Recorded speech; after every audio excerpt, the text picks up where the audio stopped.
longtemps accusé pour sa stratégie pas très claire sur comment il compte résoudre la crise anglophone, le professeur Maurice Kamto saisit la pêche pour répondre à la communauté anglo-saxonne, pour leur dire effectivement à quoi remonte notre passé. C'est notre passé, nous devons la connaître et savoir les perspectives dans lesquelles nous devons cheminer ensemble. Il est très important parce que d'aucuns disent, est-ce que Kamto sait que l'Amazonie a existé même avant la création du Cameroun? Eh bien, dans ce numéro, vous allez suivre minutieusement sa réponse. Ça peut durer un peu, près de 12 minutes, mais je vous invite à suivre jusqu'à la fin parce qu'il trace l'histoire de notre pays. Nous devons effectivement connaître les vraies histoires, comme ça on peut répondre facilement à toutes ces attaques ici et là, soit sur les plateaux de télévision ou alors même dans les causeries au quartier, lorsque les gens vous disent mais Kamto n'est pas sérieux sur comment il compte résoudre le problème anglophone. Suivez plutôt.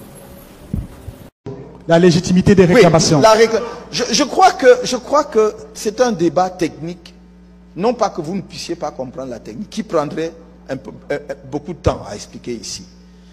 Me poser la question de cette manière demanderait que j'aille aux origines. Non pas jusqu'en 1884. On peut simplement prendre le fait très rapidement qu'en 1884, il y a un État qui est né qui s'appelle le Cameroun avec K. Et qui est à presque 800 000 km². Nous n'en avons plus que 475 000 km. Ça me prendrait beaucoup de temps d'expliquer pourquoi nous n'avons que 475 000. Et c'était de 1884 jusqu'en 1916, sous le protectorat allemand. Et lorsque l'Allemagne perd la guerre en Europe, c'est pour cela que j'ai toujours dit, le Cameroun a perdu la guerre avec l'Allemagne. Parce que lorsque l'Allemagne perd la guerre en Europe, il y a un condominium franco-britannique qui s'installe sur le Cameroun. De 1916 jusqu'en 1922, c'est un condominium qui n'est pas encore régi par des textes internationaux. C'est les deux puissances victorieuses de la guerre qui se mettent ensemble pour dire, bon, toi tu prends les 2 tiers, moi je prends les 1 tiers. C'est comme ça. Seulement nous commençons à partir de ce moment-là à perdre notre territoire. C'est là que le Cameroun va voir sa superficie se rétrécir. Parce que le premier réflexe des puissances coloniales, en particulier de la France, c'est d'enlever du Cameroun, d'amputer le Cameroun de toutes les concessions territoriales faites en Allemagne en 1911. Lors du coup d'Agadir en Afrique du Nord. C'est pour cela que vous voyez que le Cameroun était vraiment comme une femme bien enceinte. Hein, voilà. Mais on a diminué la longueur. Donc c'était des jumeaux. Maintenant c'est resté un seul enfant. Dans le bec du canard allait jusqu'au Logone. Jusqu'au Chari, pardon. Jusqu'au Chari. On l'a ramené au Logone.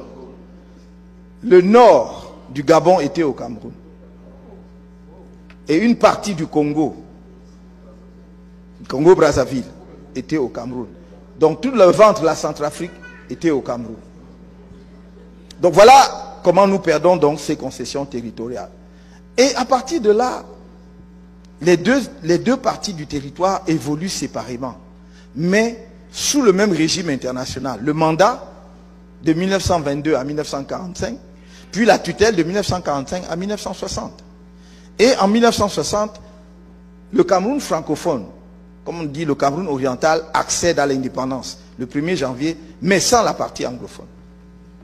Parce que dès lors qu'il y avait 2 puissances administrantes, chacune de ces puissances avait l'obligation internationale, parce que nous n'avons jamais été une colonie, je tiens à le souligner de 1000 traits, avait l'obligation devant les Nations Unies de conduire le territoire sous tutelle à l'émancipation totale, c'est-à-dire à la souveraineté internationale.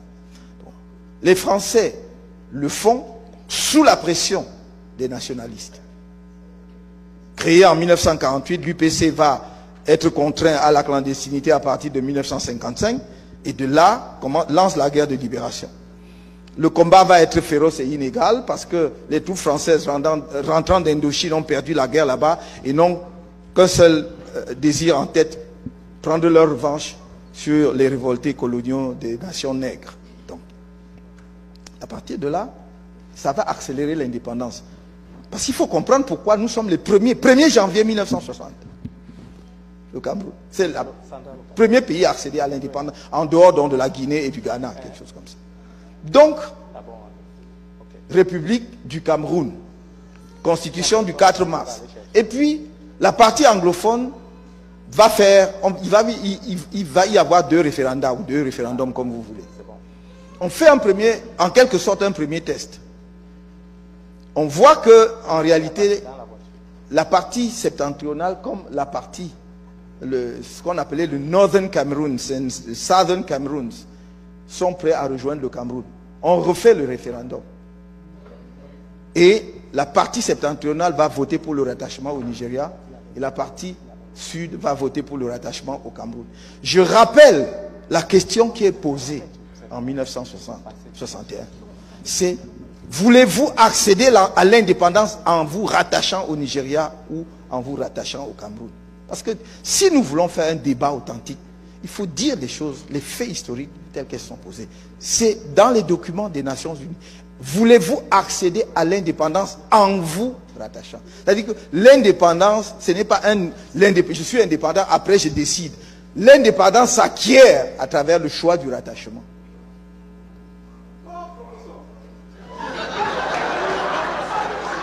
Oui. Et donc, le Southern Cameroon, sous d'ailleurs la conduite du KNDP, du KNDP, du docteur Djongou Foncha et Augustin Ngomjua, par opposition, n'est-ce pas, au docteur Ndele, qui votait pour le rattachement au Nigeria, vote pour le rattachement au Cameroun. Et donc, le 1er octobre 1961, on fera le rattachement, mais après la conférence de Fumban. Pourquoi je dis que ce serait long? Parce qu'il faut maintenant aller dans la conférence de Fumban, voir ce qui s'est décidé. Et là, les discussions, parce que très souvent, nos frères disent: oui, mais la conférence de Fumban, on nous a trompés. Bon, si on vous a trompé, bon, c'est la faute du trompeur, mais c'est votre faute aussi d'avoir été trompé. Ah oui. Donc, à la conférence de Fumban, en fait, le problème, c'est quoi? C'est qu'il y avait eu plusieurs conférences avant. Bouéa, Bamenda, je crois même Yaoundé, si je me trompe. Et donc, la conférence de Fumban, contrairement à ce que les gens pensent, n'était pas l'unique conférence. Et là où nos frères anglophones ont raison sur un point, c'était qu'il fallait leur donner le projet de constitution avant, pour qu'ils travaillent dessus avant de se rendre à la conférence de Fumban. Mais à Fumban, c'est quand la délégation de nos frères anglophones du Southern Cameroun sont arrivés qu'on leur a remis le projet de constitution. Ils devaient donc l'examiner séance tenante. L'histoire veut d'ailleurs, et c'est pour cela que j'ai toujours considéré, à mes yeux c'est un grand homme, aux yeux de nos frères qui veulent, surtout ceux qui veulent la sécession, c'est pratiquement un traître. Djongou Foncha. La réunification a eu lieu grâce à Foncha. Parce que Foncha a dit, la délégation anglophone a dit: non, de toute façon on suspend la conférence, nous allons rentrer pour étudier le projet de constitution. Il a dit: non, non, non, mes frères, on était des frères avant que les Anglais, les autres viennent nous séparer. On est venus ici nous retrouver entre frères les affaires de contenu de la constitution, là on va voir après. Voilà comment c'est arrivé. Et c'est pour cela que c'est une loi, ce qu'on appelle la constitution de 1961, la constitution fédérale, et là aussi les anglophones ont raison, est simplement une modification de la constitution de 1960 de la République du Cameroun, qui devient la constitution fédérale 1961. Et donc on instaure de cette façon-là le fédéralisme au Cameroun, avec un premier ministre du Cameroun occidental, un premier ministre du Cameroun oriental et un gouvernement fédéral. Je vais sauter parce que après, en 72, qu'est-ce qui se passe? On dit c'est trop lourd. Mais en réalité, la suppression du fédéralisme était déjà à l'œuvre lorsque, dès 1966, Amadou Ahidjo décide de faire un parti unique. Parce que le système fédéral s'accommode quand même un peu difficilement du parti unique. Et donc, les différents partis qui existaient dans le pays vont fusionner pour ne faire qu'un parti, l'UNC, l'Union nationale camerounaise. Donc on était déjà en réalité en train de sortir, sans le dire très clairement, politiquement du système fédéral. Mais je dois dire, et c'est là que je vais dire à mes frères anglophones, parlons avec sincérité, parce que tout cela s'est fait aussi avec votre participation. Les leaders politiques de la région aussi se sont confrontés, et il y a eu des choix. Lorsque il y a eu certains qui avaient des réserves, d'autres étaient favorables, même à la création du parti unique. Et ont eu effectivement des promotions politiques grâce à cette prise de position-là. Et en 1972, quand on dit on va faire l'État unitaire, Ahidjo était très malin, très intelligent, ou ses conseillers, j'en sais strictement rien. Mais toujours, est-il qu'il a compris une chose, l'article 47 de la Constitution disait qu'on ne peut pas modifier la forme fédérale de l'État. Donc là aussi, les anglophones ont raison, c'est exact. Mais qu'est-ce qu'il a fait? Il n'est pas passé par l'Assemblée. Il a fait le référendum. Or, le référendum veut dire que tu retournes devant le souverain. Le souverain peut changer son avis. Il avait dit qu'on ne touchera jamais à la forme de l'État. Maintenant, il dit qu'on peut toucher. C'est ça. Voilà tout. Tout le problème vient de là. Parce qu'il y a une interprétation différente entre nos frères et sœurs anglophones et les juristes, enfin un certain nombre de juristes, y compris moi-même sur ce point. Vous dites que le peuple est souverain, c'est pas ça? Donc le peuple est souverain et il utilise sa souveraineté quand il veut, comme il veut. C'est pour cela que sinon il n'y aurait pas de différence entre la procédure législative et la procédure référendaire. Vous allez au référendum parce que vous retournez devant le souverain. Lui qui peut annuler ce qu'il a décidé hier. Donc, tout est parti de là, puisque vous avez voulu que je parle de cela. Et je crois que nous devons un jour nous asseoir, avoir même ce débat sur le plan de la technique juridique. Là, je n'ai donné que quelques arguments essentiels. On pourra. J'ai eu, lorsque, dans les années 90, des collègues à l'université, de la partie anglophone, remarquables juristes avec qui on a eu ce débat, on peut le poursuivre. Et je voudrais que, si la théorie de la souveraineté populaire a un sens, cela veut dire que, c'est-à-dire qui peut le plus, peut le moins. J'ai dit en tant que souverain, je défais, j'ai fait en tant que souverain, je défais en tant que souverain. Si on était passé par l'Assemblée, effectivement, ce serait contestable. Parce que l'Assemblée n'est que, voilà, représentant du souverain.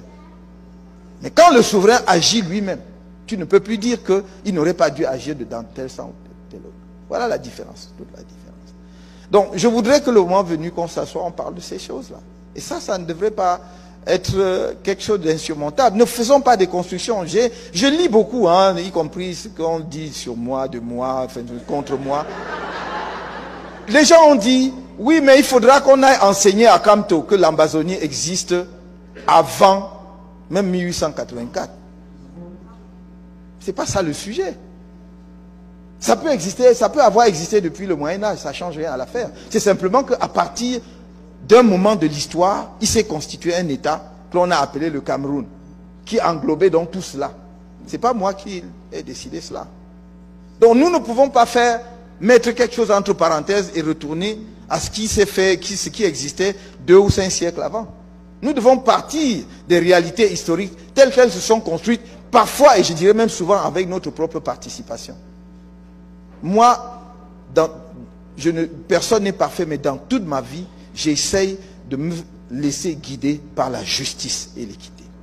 Par la justice. C'est tout.